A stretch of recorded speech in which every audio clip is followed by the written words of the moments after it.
Coach Gene Stallings, welcome into the game. How you doing, Coach? Oh, Martin, I'm doing fine. I'm just wondering if your listeners know how good a football player you were. I can still see you playing that fullback, knocking those players out of the way. And I believe I could have run behind you.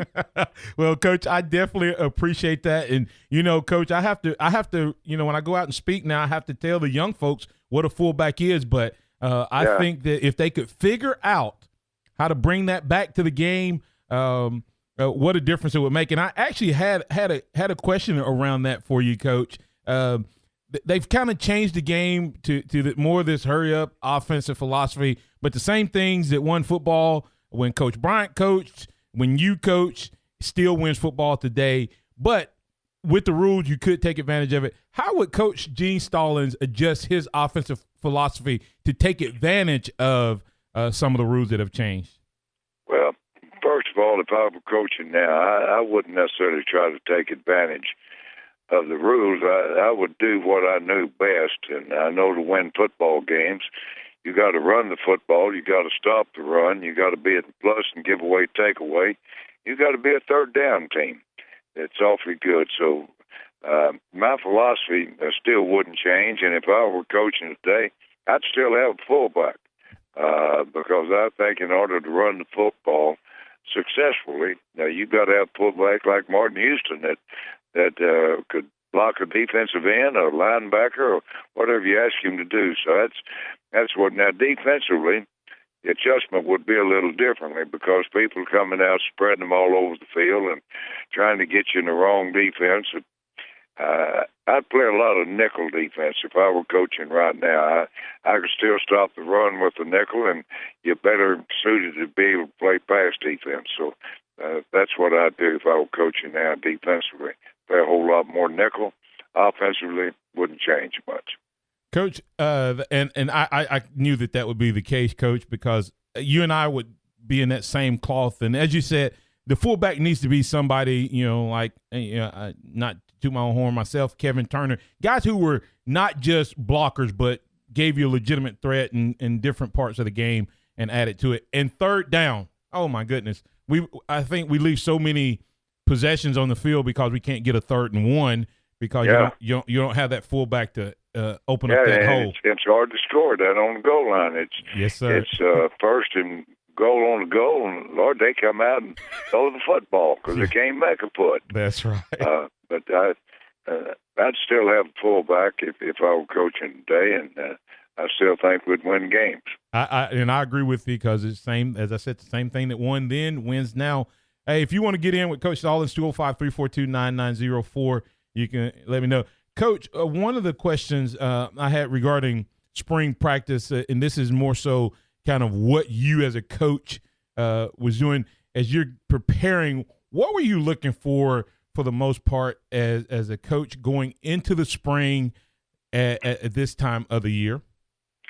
Well, the main thing that I wanted during spring practice was when I started the fall practice, I wanted to know without question who was the best 11 and who was the second best 11, and then if you had third best 11. So if you come out of spring practice without doubt knowing who your best right guard is, and your right tackle, and your tight end, and your wide receivers, then you've had a successful spring practice.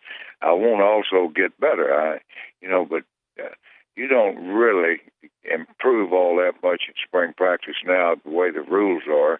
You can get a little bit better, but you can know who your best players are. Coach, when we look at the Alabama Crimson Tide, you talk about that best 11 in the first group, second group, and of course in Coach Saban's case, the third group that could start at most places. When you looked at the position, say for instance, Alabama right now, they got a starting quarterback, so I don't understand why everybody keeps talking about that. But when you look at the wide receiver group, they got one guy coming back that has established himself, but they brought in all of this new talent. What is going to be the new offensive coordinator's biggest challenge in taking this new offense of Alabama and putting out a philosophy or a system that best suits the talent that he has? Yeah, I think he's got to be comfortable with the quarterback, and the quarterback that played last year. You take a true freshman that wins 14 games as a freshman, it's going to be awfully hard for anybody to beat him out.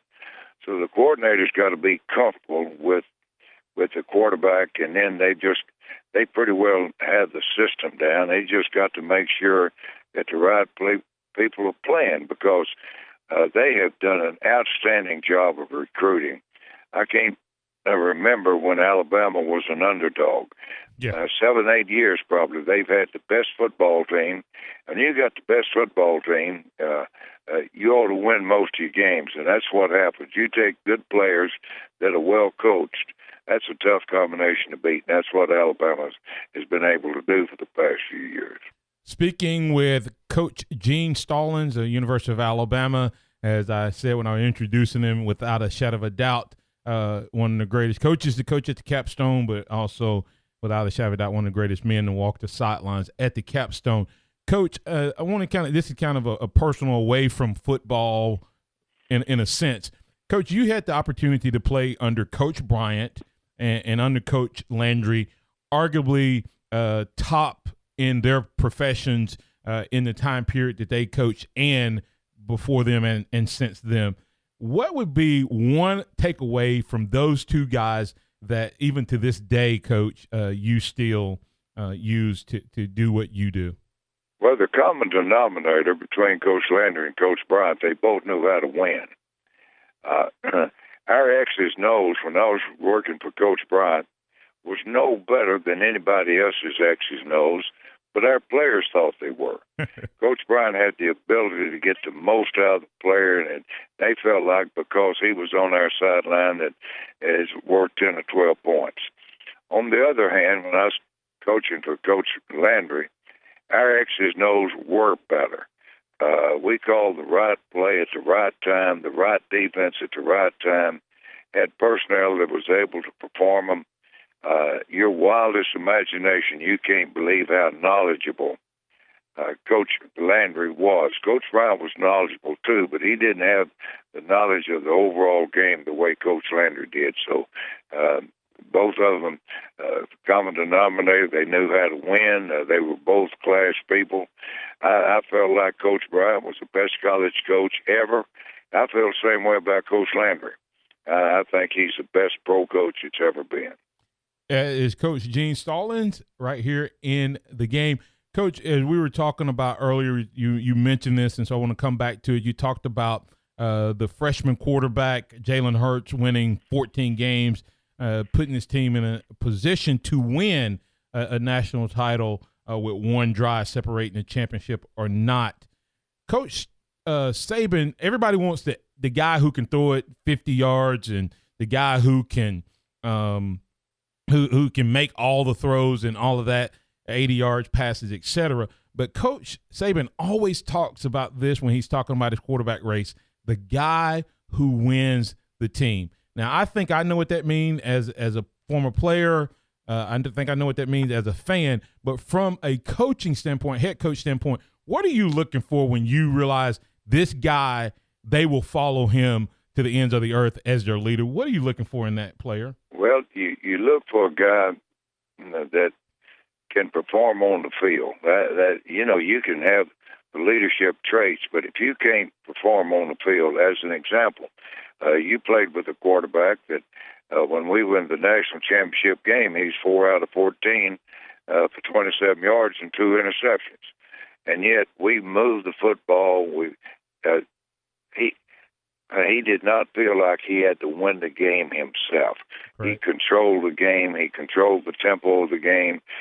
He didn't have the bad play. When we punted the ball, they had to go 80 yards with it. That's what you look for, somebody that doesn't feel like he has to win the game on every play. It's 10 other guys out there that he puts them in position, and he gives them that confidence. For when when the quarterback called your 1 or 2 plays where you did carry the ball, yes, you had confidence that you were going to pick up 5, 6, 7 yards, And so that's what you look in a quarterback, somebody that can lead the team by example, doesn't panic, gets behind and knows they have the ability to come back, but they do not have to win the game themselves. Coach, you were part of this collegiate game as a player, as an assistant, as a head coach in the college and the pros at A&M, at Alabama, and at various places. Today, a lot of people talk about the young players and their attitudes and their mindsets, and I talk about this when people ask me about what I think is different in Alabama. I said when I came to Alabama, I came to play for Alabama, and the most important thing was that crimson jersey and winning that game. These young guys now a lot of times even see Alabama as a pass through to the NFL. How does a coach get these young guys? Of course, that's always a goal in the back of your mind, et cetera. But how do you manage that process to get them to be sold out for this university? I think I know the answer to that because you used to tell us all the time. But how do you get these coaches to buy into the Crimson Tide and that being the most important thing and them putting it all on the line? Well, now, Martin, if you'll remember back when I was coaching there, the great majority of the players came from the state of Alabama. Yes, sir. I wanted somebody that grew up just like in Auburn. Yeah. Now they bring players in, don't even know where Auburn is. Correct. So to start off, that's a difference. And incidentally, Pat Dye, I was talking to him this morning, and he said, be sure and give you his regards. He's got great respect for you, Martin, and I told him that I'd pass that on to you. Thank you. But I look for the guy that grew up loving Alabama, wanting to help with the tradition, help continue it. We had very few selfish players back when you were playing. Yes. They played because they wanted to represent that red shirt. They wanted to represent the University of Alabama. Guys didn't get in trouble. They had pride in the state, pride in their high school and their family, and that's the kind of guy that I recruited. Now, they have excellent players there now, but you get somebody from Hawaii and somebody from New York and somebody from California and somebody from Michigan, and they're good football players, but whether or not they have that real love for the University of Alabama, I'm not sure because I hadn't been around them. But I doubt very seriously if they loved Alabama the way you guys did. Yeah, and Coach, I told someone when you go back and look at how they played in the bowl game against was it Utah? I said that was because they weren't playing for the jersey. They were just playing for the championship or the NFL. And we were playing, I believe, not perfect, but we were playing for the Crimson jersey. And what I meant when I said I think you told us, if you told us once, you told us 1,000 times, young men, remember, you're representing your mama and your daddy, the University of Alabama, your God, and yourself. So when you go on the field, remember that. When you leave the field, remember that. And I still carry that with me to this day. And Coach, I would be remiss if I didn't take a chance to ask you a question about your family because you set such a great example for me. Someone asked me the other day, what was the biggest thing I took from my time under you?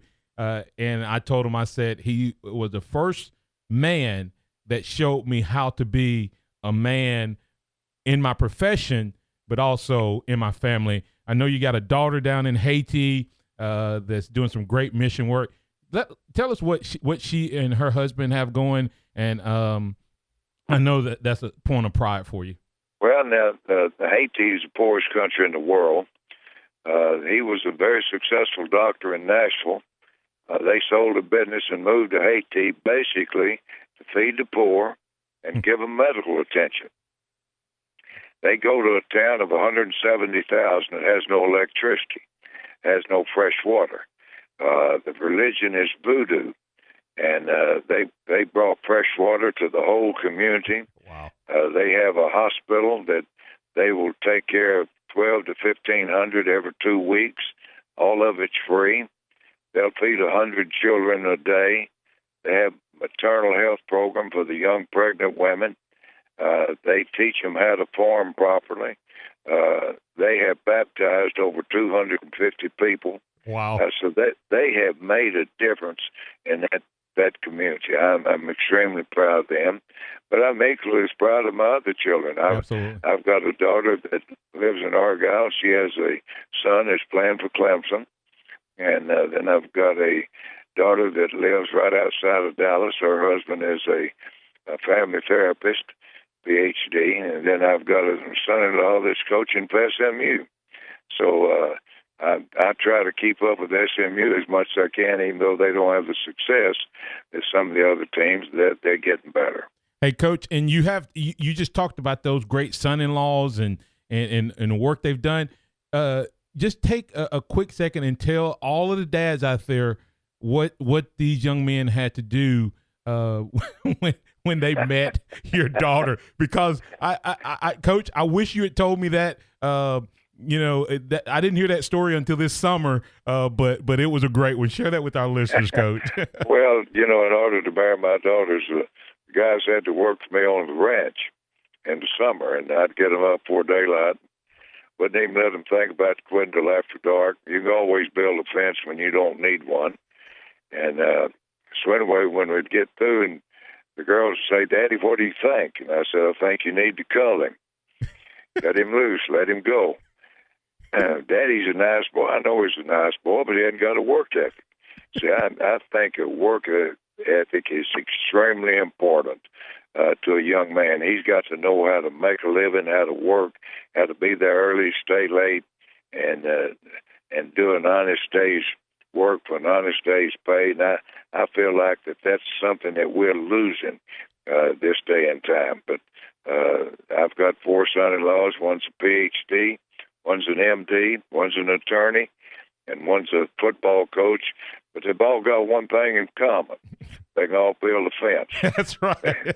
And they've all got a work ethic. I'm extremely proud of that. Of course, the one that kept us all together was little Johnny. Yes, sir. He passed away a few years ago, and obviously the saddest day of my life. Yep, and of course, little Johnny had major impact on me and many of our teammates, Coach, and what a difference one life can make when it's like pointed in the right Johnny direction. come to practice, because my attitude changed. I could be sort of upset with somebody, and Johnny would show up, and I'd go over and visit with a few minutes. My attitude changed. So I know you guys like to see Johnny come to practice. Yes, we like Johnny for several reasons, Coach, and that was definitely one of them. Coach Stallings, I appreciate your time. Thank you so much. Good to catch up with you. And if I ever need to send a young man out your way, you got any fence? Oh, you said I can always send them, because there's always a reason to build a fence, whether you need one or not. So that's right. I can always use some help, too. All right, thanks, Coach. Get the leg on me. Hey, listen, you did a great job, Martin. Thank Proud you, sir. of you, my friend.